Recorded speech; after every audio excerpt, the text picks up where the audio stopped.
Vasco conseguiu chegar praticamente do fundo do poço, né? Porque perder para o Botafogo de 4-0, em qualquer situação, mesmo que estivéssemos aí diante de dois grandes esquadrões dos dois tradicionais clubes cariocas, já seria um vexame. Agora, perder para o Botafogo atual de 4-0, mesmo sendo esse Botafogo líder da Série B, é muito humilhante. E por que isso? Não estou aqui a desfazer do time do Botafogo, não.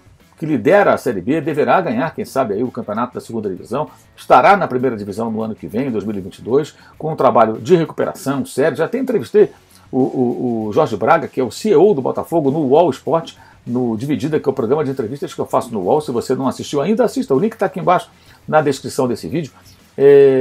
Então é um trabalho sério que faz o Botafogo e é merecido o acesso.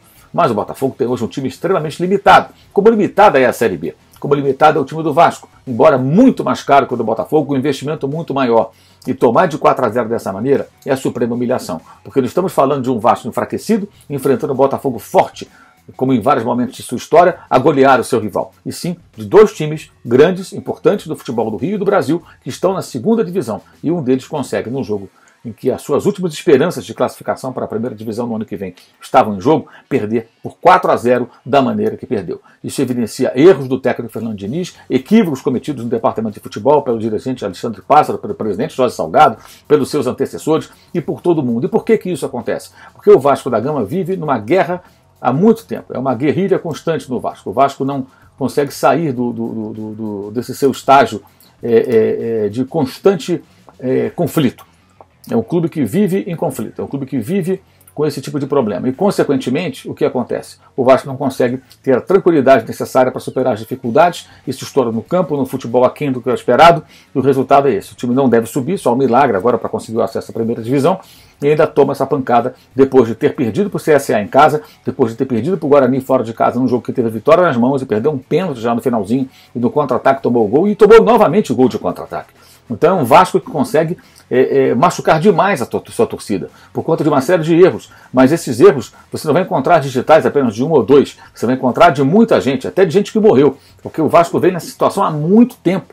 Enquanto o Vasco não se unir, vai ser assim. E o botafoguense que me perdoe, que não fique zangado, embora eu saiba que vai ficar zangado. Essa é a realidade. Escrevo sobre isso no meu blog no UOL Esporte, o link também está aqui embaixo na descrição do vídeo, e é muito chocante você perder dessa maneira para uma equipe do Botafogo que passa muito longe, obviamente, de ser uma grande equipe do Botafogo, como grandes times que o Botafogo teve na sua história. É um Botafogo num dos seus piores momentos, num momento de dívida muito alta, de um elenco limitado, e ainda assim esse Botafogo faz o que fez com o Vasco. Bateu, amassou e pisou. E o Vasco nada pôde fazer. É um sinal de um enfraquecimento, de um apequenamento e de um momento muito difícil do Vasco. O Botafogo ao contrário. Mas não percam a razão. Saibam muito bem. O Botafogo tem um time hoje bom para subir da segunda para a primeira divisão, mas muito aquém do que vai ser exigido na Série A em 2022.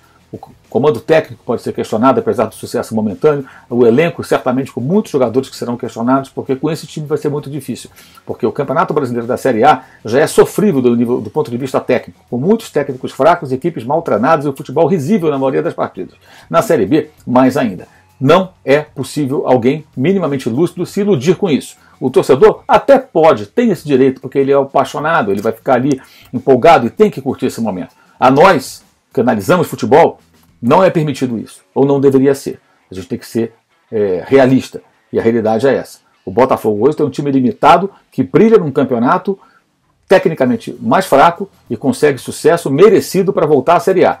É o remédio para esse momento, mas para brigas maiores que virão, não é o bastante, não vai resolver. E o Vasco ainda assim perde como perdeu, o que mostra a que ponto chegou o Vasco da Gama. Enquanto os vascaínos não se unirem em torno do clube, colocando vaidades e diferenças políticas de lado, dificilmente o Vasco voltará a ser o Vasco. E aí é curioso, porque você vê muitos garotos, muitos jovens, em rede social especialmente, que parece que, gente que, digamos, que viu o Vasco desde quando? O Vasco foi rebaixado a primeira vez em 2008. Quem começou a acompanhar futebol agora, nesse século, deve imaginar que o Vasco é isso. Não, gente, o Vasco não é isso. O Vasco é um dos maiores clubes do Brasil, com uma das maiores torcidas do país. Então esse momento difícil, que já está durando de um tempo muito grande, ele não retrata o que é o Vasco da Gama.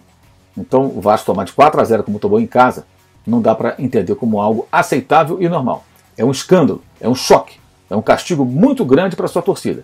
E não se pode encarar isso com naturalidade.